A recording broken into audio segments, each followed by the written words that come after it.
On the war between the United States and Iran, a 2-week ceasefire has been reached after a sharp escalation that shook global markets and heightened fears of a wider regional conflict. We will discuss details with former CIA analyst Larry Johnson. Mr. Johnson, thank you for accepting our interview. First of all, Donald Trump had made harsh statements saying he would completely destroy Iran. However, a sudden ceasefire decision was announced. Was the United States cornered by threats of closing the Strait of Hormuz and the Bab el-Mandeb?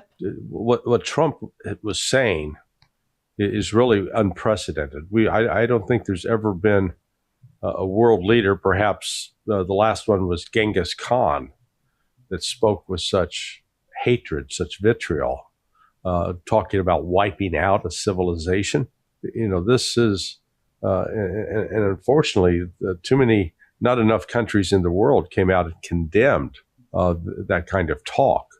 So in launching this war against Iran, Donald Trump had been warned about the possibility of the disruption of shutting down the Strait of Hormuz. He ignored that warning. And the shutdown, I think, has actually had a worse economic effect on the world economy, and particularly even on the U.S. economy. So that has been a real driving force from Donald Trump and his administration trying to get a ceasefire. They've according to Iranian sources, the United States is approaching a variety of countries, asking them to try to talk to Iran to see if Iran would entertain a ceasefire. What went into effect, and really it's been violated already, but the essence of it is a 10-point plan, 10-point demands. It's not a plan, they're demands presented by Iran. And essentially, the United States told both the interlocutor, Pakistan, that, okay, that's something we can work with, and this said the same, and that message was conveyed to Iran. Now, once it became public, the Trump administration immediately reversed itself and said, no, we never agreed to any of that, essentially. So I'm not sure how long I call it. It's a charade. It's not real. For right now, the United States is not conducting the same number of attacks that it was. But as long as the violence is going on in Lebanon, from Iran's standpoint, the ceasefire has been violated. So how does U.S. intelligence actually assess Iran's military capabilities? Oh, they've underestimated it dramatically. They've initially, I think they believed that Iran only had about 3,000 ballistic missiles and would not be in a position to resist the United States. They completely missed the Iran taking over and shutting down the Strait of Hormuz. So on those 2 points, they felt that the United States could easily hit Iran and then bring about regime change. That turned out not to be true. Yeah. They are the United States in launching this attack. The United States exposed itself as being a weak militarily. Not, we always present ourselves as being the most powerful and the best in the world, and yet what has been exposed is that the U.S. Navy, it can't get close to the coast of Iran without fear of being sunk. So they stay way offshore. The United States' ability to put any kind of military troops on the ground, very limited, and they've shied away from that. And despite having air superiority, being able to fly into Iran's ability to shoot down those aircraft is increasing, not diminishing. So in the coming weeks, if this heats back up and to the same level that it was what we were seeing last week, I think you're going to see more and more U.S. aircraft shot down. Did the United States have a clear strategy before initiating the conflict, or did it begin acting based on evolving conditions after the war started? Yeah, there was no strategy. They had been convinced, I would say bamboozled by Israel, that all they had to do was kill the top leadership, and that then Israel with its spies inside Iran would incite the people to riot and protest and force the government to be changed. Well, it turned out not to be true, and let's call it the consequences, the global consequences that flow from this are really presenting the world not just with higher fuel prices, but it's going to affect agricultural production. Countries around the world, particularly in India, could literally find themselves facing significant food shortages in 6 to 8 months because there's no longer 1/3 of the world's fertilizer supply has been cut off. Then the prices that people are paying for basic foodstuffs, that's going up because the diesel that goes into trucks that hauls the food and hauls the household items and the home electronics, all of that is going up as well. So, when Trump initially launched attacks on Iran, he said that the regime change was the objective. Later, he said regime change was not the goal. Is Washington's objective regime change, or is it to contain Iran? Contain Iran? Why? Iran doesn't have a history of attacking its neighbors. In this case, just as it took place in this case, Iran was attacked not just by the United States and Israel, but that attack was facilitated by Saudi Arabia, Qatar, Kuwait, Bahrain, and the United Arab Emirates. They were complicit in this, which is why Iran struck back and struck back strongly against each of those countries, sending a message that you can't be, facilitating the death of our citizens and not suffer a consequence. So containing Iran is just another Western lie. What the United States really wants to do is change the government, get control of the government of Iran, as the United States had control prior to 1979. During the reign of the Shah from 1953 until 1979, during that period of roughly 26 years, the United States called the shots in Iran. We controlled the oil, we controlled the gas, the natural resources. We could use it as a base for attacking and trying to weaken the then Soviet Union. Well, that has, Iran is not going to fall. And so that goal of the United States has been thwarted. Iran is it's like a chess piece. They want to weaken and destroy Iran, then do the same to Russia, and ultimately to do the same to China. This is about a Western plan of hegemony to destroy, dominate, control the rest of the world. And to that end, again, India is seen as just one other piece in that puzzle. That's where you've seen India endure great disrespect from Donald Trump.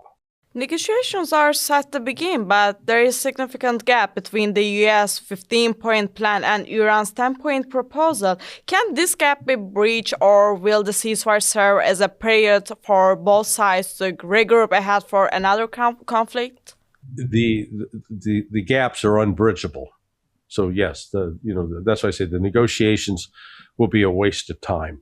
The United States insists that it's going to limit the enrichment of uranium on the part of Iran, and I think Iran now is saying no, we're not going to agree to that at all. They want Iran to reduce its ballistic missile force. Iran's not going to agree to that.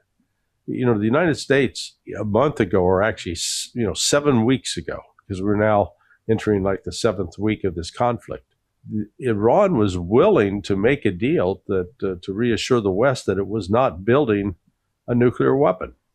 It was willing to make that deal, and then the one man in Iran that was the key to preventing Iran from building a nuke was the Ayatollah Ali Khamenei. And what did the United States do? We murdered him. We assassinated him. We killed the one man who was preventing Iran from giving serious consideration to building a nuclear weapon. So that's why I say these demands that the United States put forward, they're just window dressing. Those aren't real issues. The real issue is Iran is the first country where you had a CIA-installed government that was in power for more than 20 years, and that CIA government was overthrown by a genuine popular revolution. And that revolution happened to be an Islamic one. And it is just, I think, seen as the ultimate affront to the United States, which is why we continue to treat Iran as this great enemy. When, the history of 46 years show Iran has not been attacking the United States without provocation. It's always been in reaction to U.S. attacks on Iran. I would like to ask a question about Lebanon. Israel said the agreement does not include Lebanon. Iran stated that without Lebanon, there will be no ceasefire. In this case, what will be the United States strategy? Well, they'll try as long as they can to allow Israel to continue to murder the citizens of Lebanon. And again, it's fascinating to me that Iran is widely described as this rogue nation that's attacking other countries.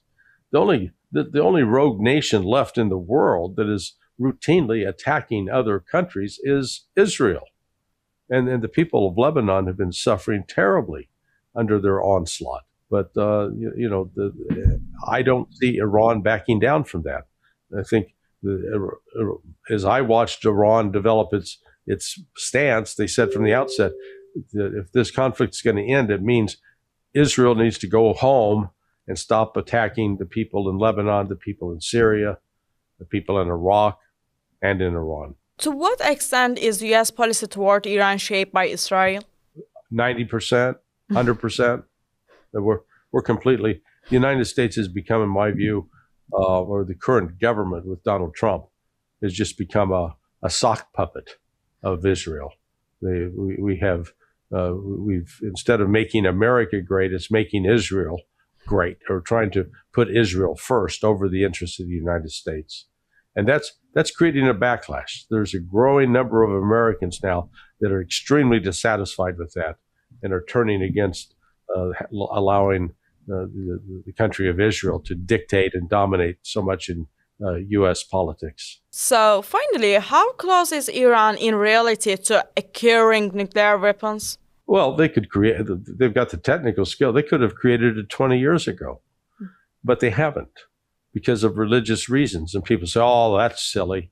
Well, let me help your audience understand a little bit of history that I think most don't understand.